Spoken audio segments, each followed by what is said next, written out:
Everyone, welcome back to SS Classes. My name is Shaista Parveen and you are watching SS Classes. So all my dear students, today I will discuss the digestive system class 9 ICSE board. The name of chapter is digestive system and this is the chapter number 11. Okay, तो इस video में हम लोग को पढ़ना था large intestine से. This is the part 3 और पार्ट 2 में हम लोगों ने स्मॉल इंटेस्टाइन तक पढ़ लिया था. हम लोगों ने देख लिया था कि लगभग स्मॉल इंटेस्टाइन में सभी तरीके का एब्जॉर्प्शन जो है वो हो चुका होता है. जब बारी आती है हमारी लार्ज इंटेस्टाइन की तो यहाँ पर क्या होता है, कौन कौन से फंक्शन को ये परफॉर्म करता है, क्या होता है, इसमें सब कुछ हम लोग पढ़ेंगे डिटेल में.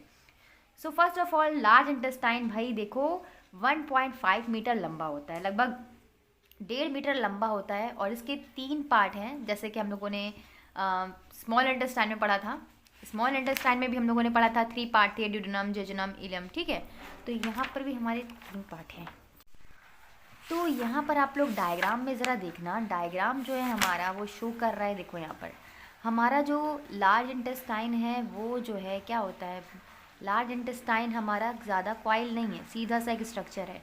जबकि स्मॉल इंटेस्टाइन हमने देखा था बहुत ही ज़्यादा कॉइल्ड स्ट्रक्चर था. और आपको क्या दिखाई दे रहा है कि स्मॉल इंटेस्टाइन जो है क्या है, लंबाई में ज़्यादा है लेकिन चौड़ाई में कम है. और यहाँ पर आप देख रहे हो कि हमारा जो लार्ज इंटेस्टाइन है वो चौड़ाई में क्या है, ज़्यादा है, यानी ब्रॉड ज़्यादा है और इसकी लेंथ कम है. ठीक है, तो यहाँ पर और देखो रीज़न है कौन कौन से, कोलोन, कैकम, जिसको हम सीकू भी बोलते हैं. बहुत सारे अलग अलग प्रोनाउंसिएशन है बेटा इसके, तो उस प्रोनाउंसिएशन पे ध्यान मत देना. ठीक है, रेक्टम है एंड फिर अनदर एनस है. तो एनस तो हमारा पार्ट नहीं है लार्ज इंटेस्टाइन का, वो तो एक पोर है जिसके थ्रू फेकल मैटर बाहर निकलता है. ठीक है, तो चलो हम लोग 1 बाय 1 पढ़ते हैं अपने लार्ज इंटेस्टाइन को without wasting the time. Let's get start the video. मैंने बताया कि लार्ज इंटेस्टाइन जो है वो लगभग 1.5 मीटर लंबा होता है. इसके 3 पार्ट होते हैं फर्दर, कैकम जिसको बोलते हैं, सीकुम भी बोलते हैं, सीकू बोलते हैं, चलो कॉलन एंड रेक्टम. तो सीकू जो होता है वो सबसे स्मॉल पार्ट होता है और पाउच होता है जहाँ पर बहुत सारे जंक्शन होते हैं, मतलब स्मॉल लार्ज इंटेस्टाइन जहाँ पर मिल रही होती है उसी को बोलते हैं सीकू वाला पार्ट.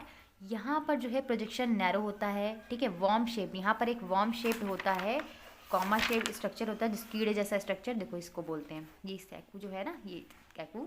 यहाँ पर देखो एक छोटा सा वर्म जैसा कीड़े जैसा स्ट्रक्चर होता है जिसको हम लोग बोलते हैं अपेंडिक्स. क्या बोलते हैं भाई, अपेंडिक्स. इस अपेंडिक्स का हमारी बॉडी में कोई फंक्शन नहीं है. This is a functionless organ. ये जो कॉमा शेप्ड ऑर्गन आपको दिखाई दे रहा है ये हमारी बॉडी में कोई काम नहीं करता, ये फंक्शनलेस ऑर्गन है. ठीक है बच्चा, तो वर्मी फॉर्म अपेंडिक्स इसका नाम दिया गया है क्योंकि ये वॉर्म लाइक दिखाई देता है या कॉमा लाइक शेप इसका होता है. अगर कभी कभार ऐसा हो गया, क्योंकि हमारी बॉडी में इसका कोई फंक्शन नहीं है, कभी कभार ऐसा शॉर्ट क्वेश्चन में आता है कि ऐसा कौन सा ऑर्गन है जो हमारी बॉडी में जिसका कोई फंक्शन नहीं है, that is vermi form appendix. और भाई इसका अगर ये सूज जाता है ना, अगर इसकी सूजन हो जाती है या फिर मतलब खाना कोई अनडाइजेस्टेड पार्ट मान लो ये वर्मी फॉर्म अपेंडिक्स में चला गया, तो यहाँ पर क्या होता है कि ये सूज जाता है और बैक्टीरियल एक्शन की वजह से, तो फिर इस पार्ट को डॉक्टर काट करके निकालते हैं. इसका बस एक ही इलाज है, इसकी सर्जरी की जाती है, इसको बाहर काट करके निकाल दिया जाता है, हटा दिया जाता है, क्योंकि भाई इसका कोई फंक्शन नहीं है तो इसके रहने ना से कोई फर्क तो पड़ेगा नहीं, बल्कि ये रह रहा है तो अगर कोई बैक्टीरियल इन्फेक्शन हो गया तो और भी ज़्यादा दिक्कत हो जाती है. इसको हम लोग अपेंडिटिक्स, आप लोग भी सुना होगा ना, किसी किसी को हो जाता है. तो चलो भाई, दूसरा पार्ट है हमारा कोलोन. कोलोन जो है वो थोड़ा ज़्यादा चौड़ा होता है इलियम से and little more than metre long, है ना. It pass abdomen on right ascending colon and cross left just, मतलब ये हमारे राइट से निकलता है और असेंडिंग ऑर्डर में, मतलब बढ़ते हुए क्रम में, और उसके बाद फिर ये नीचे तरफ जाता है तो वो कम हो जाता है, डिसेंडिंग कोलोन हो जाता है, मतलब इसका जो ब्रॉडलाइस है वो कम होता जाता है.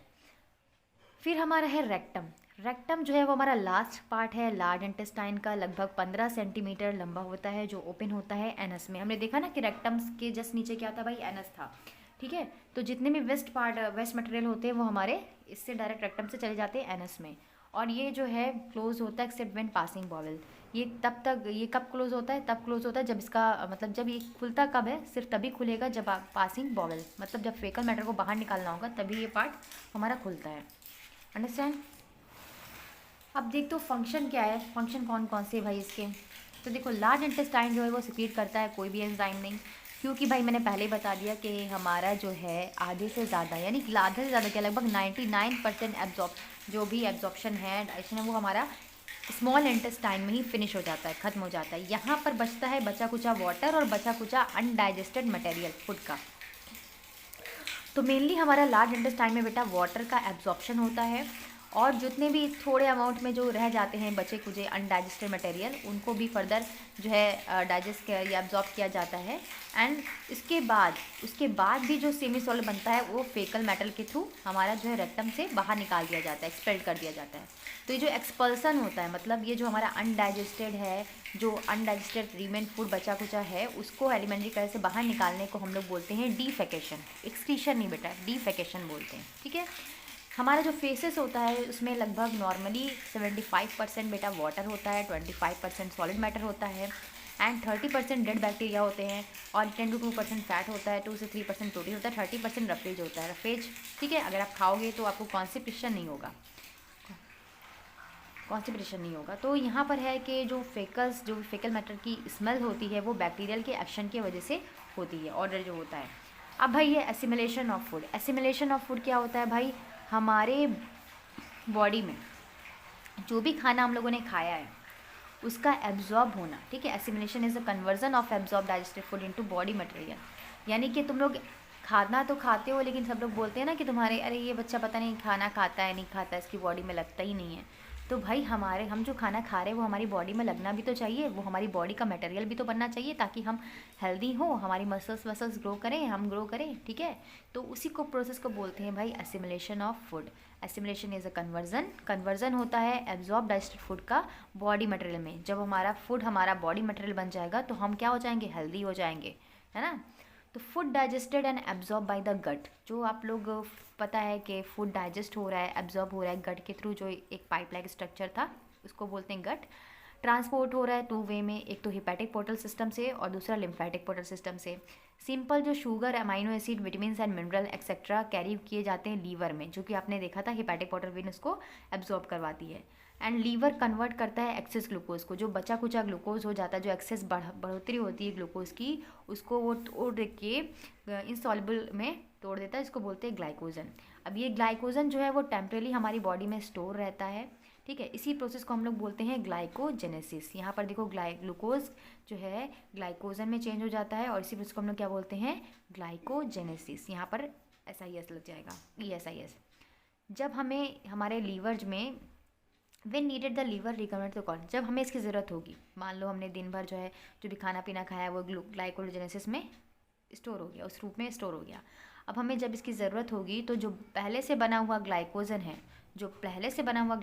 है, ठीक है, तो ग्लाइकोजन जो है इसको फिर से ग्लूकोज में रिकन्वर्ट कर देता है। वहाँ पे उल्टा प्रोसेस हो रहा है, यहाँ पर ग्लूकोज से ग्लाइकोजन में चेंज हो रहा है और यहाँ पर फिर से ग्लाइकोजन में ग्लूकोज में चेंज हो रहा है, ताकि हम काम कर सकें।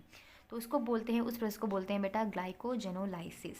And put it back to circulation, और हमारी बॉडी में इसका सर्कुलेशन लगातार होता रहता है। तो हम लोग क्या करते हैं, हम लोग को दिन भर एनर्जी रहती है। Glucose required in the body tissue source of energy, भाई हमको पता है कि हमारा जो ग्लूकोज है हमें एनर्जी देता है, ठीक है। हमारी बॉडी को एनर्जी चाहिए काम करने के लिए, सेलुलर रिस्पिरेशन के लिए। तो यहाँ पर बहुत सारे कंपाउंड भी सिंथेसिस होते हैं, मतलब बनते हैं। फिर बात करते हैं अमाइनो एसिड की। अमाइनो एसिड मीन्स आप लोग जानते हो प्रोटीन का ही एक फॉर्म है। तो हमारी बॉडी में अमाइनो एसिड जो है वो बिल्डिंग ब्लॉक का काम करता है, मतलब हमारी बॉडी को बिल्डिंग ब्लॉक प्रोवाइड करता है।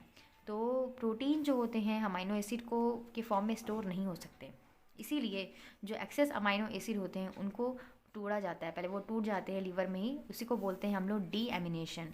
जो ब्रेकडाउन होता है अमाइनो एसिड का बेटा उसी को बोलते हैं डीएमिनेशन, जिसमें नाइट्रोजन कंटेनिंग अमाइनो ग्रुप जो होते हैं वो बाहर निकल जाते हैं, कन्वर्ट हो जाते हैं यूरिया के फॉर्म में, जिसका एक्सक्रीशन हो जाता है, और जो बचा कुचा पार्ट होता है ग्लूकोज का उसको फर्दर हमारी बॉडी में यूटिलाइज़ कर लिया जाता है, उसका यूज़ कर लिया जाता है।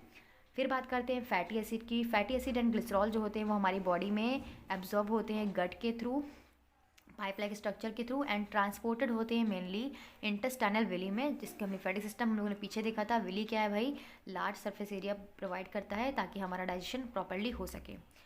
थोरेसिक डक्ट लिम्फेटिक सिस्टम यहाँ पर खाली होता है, empties into large vein carrying blood to the heart. कुछ फैट जो होते हैं वो यूज़ किए जाते हैं सिंथेटिक कंपाउंड बनाने में, सेल्स के लिए यूज़ किए जाते हैं। एक्सेस क्वांटिटी में जो बच जाते हैं फैटी एसिड, उनका स्किन हमारी क्या करती है, विस्ट्रल ऑर्गन के रूप में स्मॉल क्वांटिटी के रूप में उसका यूज़ कर लेती है, ग्लैंड्स के रूप में यूज़ कर लेती है जो फैटी एसिड होते हैं, ठीक है। देखा है आप लोगों ने कि जो थोड़े से फैटी वगैरह लोग होते हैं तो उनको जो है ज़्यादा गर्मी लगती है, क्यों, क्योंकि उनकी बॉडी में क्या है, वो फैटी एसिड जो है वो हीट को एब्जॉर्ब कर लेते हैं, इसी वजह से उनको क्या होता है कि गर्मी ज़्यादा फील होती है, अंडरस्टैंड। अब बात करते हैं लीवर की। लीवर भाई हमारी बॉडी का सबसे लार्जेस्ट ग्लैंड है। सबसे लार्जेस्ट ग्लैंड हमारी बॉडी की है लीवर, जिसका वेट लगभग 1.5 किलोग्राम होता है एवरेज पर्सन में। ये भाई रेडिश ब्राउन कलर का ऑर्गन होता है एंड अपर राइट साइड होता है एब्डोमेन के जस्ट बिलो द डायफ्राम। इसका फंक्शन आपके सिलेबस में नहीं है, फिर मैं बता देती हूँ कि जो है हमारा ब्लड शुगर लेवल को कंट्रोल करता है और ये जो है बहुत सारे आयरन कॉपर इस मतलब विटामिन और मिनरल्स को भी स्टोर करने का काम करता है। ठीक है, इसका सिलेबस में अभी आपको नहीं पढ़ना है, लीवर का फंक्शन अभी आपके सिलेबस में नहीं है, सिर्फ स्ट्रक्चर आप लोग को देख लेना है बस। अब कुछ यहाँ पर केमिकल एक्सपेरिमेंट हैं जो डाइजेशन के हैं, जिसमें ये तो भी हमारा जो है सर्टेन कुछ एक्सपेरिमेंट डाइजेशन के लिए किए गए हैं। ठीक है, तो यहाँ पर ये आप लोग के सिलेबस में ये भी इंक्लूड नहीं है। मेनली हम लोग को प्रैक्टिकल वर्क देखना होगा कि फूड को टेस्ट कैसे पता लगाएंगे हम लोग के कोई किसी भी पार्ट में ग्लूकोज है या नहीं, किसी पार्ट में स्टार्च है या नहीं, किसी पार्ट में प्रोटीन है या नहीं। टेस्ट हम लोग को पढ़ना है भाई। टेस्ट देखो क्या कर देंगे हम लोग, प्रैक्टिकल वर्क है जो आप लोग के लिए काफ़ी ज़्यादा इजी होगा। तो अगर हमें पता लगाना है कि हमारा जो खाना है उसमें शुगर है या नहीं, ग्लूकोज है या नहीं, तो हम लोग कैसे पता लगाएंगे। तो बेसिकली आप लोग को करना क्या है, देखो a little glucose is added to blue green chemical called Fehling solution. एक ब्लू ग्रीन कलर का सोल्यूशन होता है जिसको हम लोग फेलिंग सोल्यूशन बोलते हैं। उसमें आपको ग्लूकोज में ऐड करना है थोड़ा सा टेस्ट ट्यूब में डाल के टिल द टेस्ट। ठीक है, उसके बाद उसको एग्जामिन करोगे कि ट्यूब जो है उसको हीट करोगे थोड़ा थोड़ा एंड फ्लेम जब तक कि हीट करोगे जब तक कि उसमें कोई बबल्स ना आ जाए ऊपर की तरफ। और ये जो है बॉयल हो जाएगा और ज़्यादा बॉयल हो जाएगा, बबल्स बनने लगेंगे तो कलर इसका चेंज हो जाएगा। ब्लू ग्रीन से ये डीप ब्रिक रेड कलर हो जाएगा, जैसे ईंटे कलर नहीं होता है वैसा हो जाता है ना। तो ये प्रेसिपिटेट के फॉर्म में नीचे बैठ जाएगा और स्मॉल पीस में एप्पल ग्रैप सेम रिजल्ट। अगर आप एप्पल का एग्जाम्पल लोगे या ग्रैप का एग्जाम्पल लोगे वो भी इस तरीके से सोल्यूशन बनेगा। इससे आपको परफॉर्म होता है, इससे आपको ये पता चलता है कि किसी भी सब्सटेंस में ग्लूकोज है या नहीं। ठीक है, तो शुगर जो है यूरिन के साथ पास हो रहा है पेशेंट्स में तो उसको बोलते हैं डायबिटीज़ मेलिटस। ये तो पता ही है कि इस तरह का टेस्ट ना बेटा उन लोगों के लिए किया जाता है पता लगाने के लिए किसी पेशेंट को डायबिटीज़ है या नहीं। ठीक है, तो डॉक्टर की लाइन में अगर आप जाओगे तो आपको पता चलेगा कि इस तरह का जो भी टेस्ट वगैरह है वो यूज़ किया जाता है डायबिटीज़ के पेशेंट को पता लगाने के लिए कि इसमें डायबिटीज़ है या नहीं, डायबिटीज़ मेलिटस, यानी कि उसमें शुगर लेवल बढ़ जाता है। सुक्रोज यानी केन शुगर जो गन्नों से मिलती है does not give above test, इस टेस्ट को नहीं देती है विद बॉयल्ड विद। इसको हमें करने के लिए यहाँ पर हम लोग फेलिंग सोल्यूशन का यूज़ नहीं करेंगे, यहाँ पर हम लोग डाइल्यूट हाइड्रोक्लोरिक एसिड का यूज़ करेंगे जो न्यूट्रलाइज कर देगा सोडियम बाइकार्बोनेट के साथ। अंडरस्टैंड। चलो भाई टेस्ट फॉर स्टार्च देखते हैं। स्टार्च भाई कहाँ कहाँ होता है सबको पता है, आलू में पोटैटो में स्टार्च होता है, ब्रेड में स्टार्च होता है और भी बहुत सी चीज़ें जिसमें स्टार्च होता है। तो स्टार्च किसी फूड में है या नहीं, जो फूड आप खा रहे हो उसमें स्टार्च है या नहीं, तो आप लोग कैसे पता लगाओगे भाई। Little starch powder is shaken in test tube with small water boiled solution when solution cold few droplets iodine solution.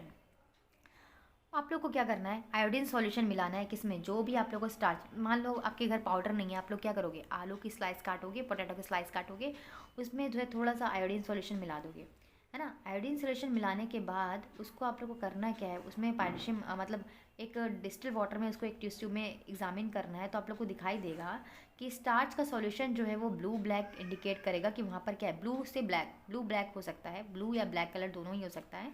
तो वो प्रेजेंस होगा स्टार्च का, मतलब इसका मतलब है कि उस खाने में या फिर उस पोटैटो में स्टार्च प्रेजेंट है, उसका कलर चेंज हो गया। फूड्स जैसे potato rice give positive test of starch. आप लोग अपने घरों में भी इसको देख करके चेक कर सकते हो, अगर आपके पास HCl है तो, डाइल्यूटेड HCl है तो आप करके देख सकते हो, नहीं तो आप लोग वेट करो, फिर आप लोग को 10th में या 9th में तो लेके जाया ही गया होगा हमें लगता है। ओके चलो भाई लैब में टेस्ट फॉर प्रोटीन कैसे पता लगाओगे कि जो तुम लोग खाना खा रहे हो भाई उसमें प्रोटीन भी प्रेजेंट है।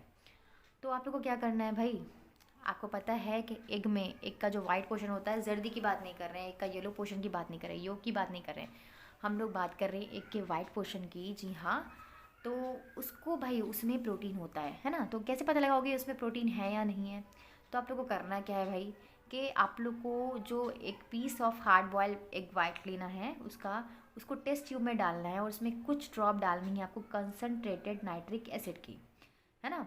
और इस सैंपल को आपको लेना है थोड़ा सा ही, और फिर उसके बाद आपको करना क्या है, इसमें हम लोग एसिड डालेंगे, कॉशियस के थ्रू एसिड डालेंगे ओके। उसके बाद इसको हीट करेंगे जेंटली थोड़ा थोड़ा, उसके बाद ठंडा होने के बाद इसको जो है टैप वाटर में धो देंगे एंड इसमें अमोनियम हाइड्रोक्साइड डालेंगे, अमोनियम हाइड्रोक्साइड डालेंगे तो हम लोग देखेंगे, हम लोग नोटिस कर लेंगे इसका कलर चेंज हो रहा होगा। पहले इसका कलर वाइट प्रेसिपिटेट के फॉर्म में चेंज होगा, दूसरी बार इसका कलर चेंज हो जाएगा येलो कलर में जब हम लोग इसमें एसिड मिलाएंगे, और जब इसको हीट करेंगे तो ये येलो से ऑरेंज में चेंज हो जाएगा, जो इंडिकेट करता है कि हमारा जो भी हम लोगों ने लिया है, एग वाइट लिया है तो उसमें प्रोटीन है। इससे पता चलता है कि उसमें प्रूफ होता है कि हमारा जो एग वाइट है उसमें प्रोटीन प्रेजेंट है। अंडरस्टैंड। फिर है हमारा test for fats and oil. भाई फैट्स एंड ऑयल के लिए तो बहुत सिंपल सा एग्जांपल है ना। आप लोगों ने मूंगफलियाँ खाई होंगी, आप लोगों ने वॉलनट खाया होगा, ठीक है। तो आप लोगों को बटर पेपर देखा है आप लोगों ने, है ना। बटर पेपर पे या फिर नॉर्मल पेपर पे आप उसको यूज़ करके देख सकते हो, ज़रूरी नहीं है कि बटर पेपर ही लो। तो आप लोगों को करना क्या है भाई कि आप लोग को मूंगफली के दाने जो हैं उसका छिलके समेत उसको रब करोगे उस पर किसी पेपर पे रब करके देखोगे, या फिर बटर पेपर पे इजीली दिखाई देता है इसलिए यहाँ पर बटर पेपर को बताया जा रहा है। तो रब करके देखोगे थोड़ा सा ऑयली ड्रॉप्स उसमें दिखाई देगा, तो इसका मतलब क्या है कि भाई मूंगफली के दाने जो होते हैं, ग्राउंडनट जो होता है, या फिर वॉलनट का यूज़ करें तो वॉलनट जो होता है उसमें भाई कुछ अमाउंट में ऑयल प्रेजेंट होता है, जो भी ट्रांसलूसेंट है वहाँ पे आपको दिखाई देगा अगेंस्ट। अगर उसको लाइट में देखोगे ये तो इसको अलग से कलर दिखाई देगा, ऑयल दिखाई देगा वहाँ पर। अंडरस्टैंड।